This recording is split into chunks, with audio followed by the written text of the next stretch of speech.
The ribbon is visible by default. You can hide it.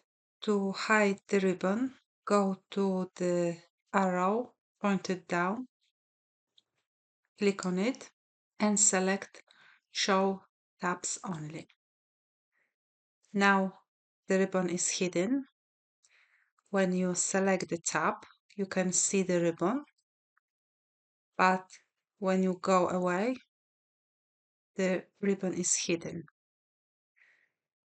To unhide the ribbon, you must select the tab, any tab. It can be Home, Insert, any tab. And you need to select again arrow.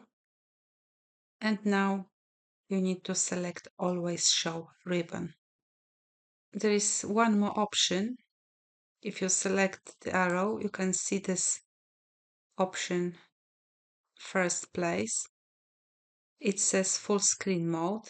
If you select this, you haven't got the ribbon, you haven't got the tabs.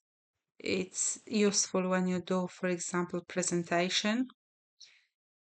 To make the ribbon visible, you need to select 3 ellipses and again arrow and always show ribbon option. There is another way to hide and unhide the ribbon.